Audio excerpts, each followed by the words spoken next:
बात उस समय की है जब पूरे भारतवर्ष में औरंगजेब का शासन चला करता था। औरंगजेब का शासनकाल आम लोगों के लिए बहुत ही भयानक रहा। उसके शासन में लोग नंगे पांव जाकर कर का भुगतान करते थे। उसके लिए किसी की भी जान लेना एकदम आसान था। बात 2 अप्रैल 1679 की है, जब औरंगजेब जुमे की नमाज अदा करने के लिए अपने किले से निकला। उसकी शाही सवारी मस्जिद की ओर बढ़ रही थी। अचानक उसने देखा कि हजारों की संख्या में लोग उनका रास्ता रोक कर खड़े हैं। सत्ता के नशे में चूर औरंगजेब ये सब देखकर आग बबूला हो गया। उसने लोगों को रास्ते से हट जाने का आदेश दिया, लेकिन किसी ने उसकी एक नहीं सुनी। गुस्से से भरे औरंगजेब ने हजारों लोगों को हाथी से कुचल डालने का आदेश दे दिया। आदेश मिलते ही उसके सैनिकों ने हजारों की भीड़ को कुचलने के लिए हाथी दौड़ा दिए। इस प्रकार औरंगजेब ने अपने अहंकार के चलते हजारों लोगों को यूं ही हाथी से कुचलवा कर मरवा दिया था। नमस्कार, आप देख रहे हैं देश और दुनिया, और आज की इस वीडियो में आप जानोगे कि आखिर कैसे एक मुगल शासक आम लोगों से कर की वसूली किया करता था। बस आप बने रहिए वीडियो के अंत तक। बात उस समय की है जब औरंगजेब के क्रूरतम रवैये से पूरा देश परेशानी का सामना कर रहा था। औरंगजेब का अत्याचार इतना भयानक था कि उसके शासन में उसका विरोध करने की हिम्मत किसी में नहीं थी। लेकिन औरंगजेब का अत्याचार इतना बढ़ गया कि लोगों ने अपनी जान की परवाह किए बिना उसका विरोध करना शुरू कर दिया। धीरे धीरे विरोध पूरे देश में फैल गया। पूरे देश में चल रहे इस विरोध से औरंगजेब को कोई परेशानी नहीं हुई। लेकिन औरंगजेब की परेशानी तब बढ़ गई थी जब मराठा सरदार छत्रपति शिवाजी भी अपने लोगों को साथ लेकर औरंगजेब के खिलाफ खड़े हो गए। लाख कोशिशों के बावजूद भी औरंगजेब मराठों के इस विरोध को नहीं रोक पा रहा था। मराठों के विरोध करने के साथ और अन्य राजा भी औरंगजेब के खिलाफ खड़े होते चले जा रहे थे। ऐसा लग रहा था मानो पूरा जहां औरंगजेब के खिलाफ खड़ा हो गया हो। औरंगजेब ने विरोध रोकने के लिए मराठों और अन्य राजाओं के खिलाफ सैन्य अभियान चलाने की योजना बनाई। इसी सैन्य अभियान को लगातार चलाने के लिए औरंगजेब ने अपना खजाना खाली करना शुरू कर दिया। इसी के चलते औरंगजेब का खजाना धीरे धीरे खाली होता चला गया। औरंगजेब की मुश्किलें दिन पर दिन बढ़ती जा रही थी। और फिर उसके बाद औरंगजेब ने अपने खजाने को खाली होने से बचाने के लिए एक ऐसे कर की घोषणा की जिसे जजिया कर के नाम से जाना जाता है। यह जजिया कर केवल गैर मुस्लिमों पर ही लागू होता था। इस कर को अपमानित कर भी कहा जाता था, क्योंकि इसे वसूलने का तरीका बिल्कुल अपमानजनक होता था।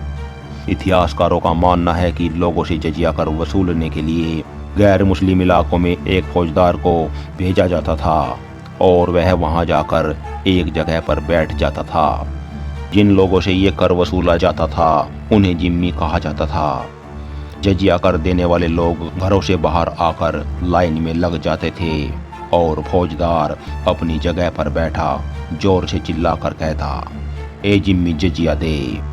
जजिया कर देने वाला शख्स नंगे पैर वहां जाकर फौजदार को ये कर देता था। अगर कोई ये कर देने में असमर्थ होता था तो उसका वो अपमान होता था कि शायद ये सब शब्दों में बयां करना संभव नहीं है। जजिया कर वसूलने का तरीका इतना भयानक और अपमानजनक होता था कि लोग उसे मौत से भी बढ़कर समझते थे। यह जजिया कर केवल गैर मुस्लिमों पर ही लागू होता था। इस जजिया कर को चुकाने के लिए जो अपमानजनक यातनाएं लोग झेल रहे थे, उससे बचने के लिए कुछ लोगों ने तो अपना धर्म छोड़कर इस्लाम धर्म अपना लिया था। धर्म के हिसाब से लगे इस जजिया कर ने लोगों के मन में धर्म के प्रति आपसी मतभेद का बीज बो दिया। यूं तो जजिया कर का इतिहास काफ़ी पुराना रहा है, लेकिन औरंगजेब ने इस कर को वसूलने के लिए जो रास्ता अपनाया वह काफ़ी अपमानजनक और भयानक था। औरंगजेब के द्वारा लगाए गए इस कर ने हिंदू और मुस्लिम के बीच मतभेद को काफ़ी बढ़ा दिया था। बात सन 1679 की है। जब औरंगजेब ने जजिया कर लगाने का फैसला लिया तो बहुत सारे लोग उसके आगे ये निवेदन करने के लिए इकट्ठा हो गए कि इस कर को हटा दिया जाए। लेकिन औरंगजेब को सत्ता का इतना अहंकार था कि उसने इस बात पर कोई ध्यान नहीं दिया। उसके बाद जब लोगों ने औरंगजेब की शाही सवारी को रोककर इस जजिया कर का विरोध किया तो औरंगजेब ने हजारों लोगों को हाथियों से कुचलवा कर मरवा दिया था। ये सब देखकर किसी की इतनी हिम्मत नहीं हुई कि अब औरंगजेब के फैसले का कोई विरोध भी कर दे। इसी डर से सब लोग अपमानजनक यातनाएं झेलकर भी कर का भुगतान करने को मजबूर हो गए। इतना सब देखकर छत्रपति शिवाजी महाराज ने औरंगजेब को खत भी लिखा, जिसमें लिखा गया था कि मैं भली भांति जानता हूँ कि मेरे विरुद्ध जो सैन्य अभियान चलाया जा रहा है उससे आपका बहुत नुकसान हो रहा है और आपका खजाना भी खाली हो रहा है।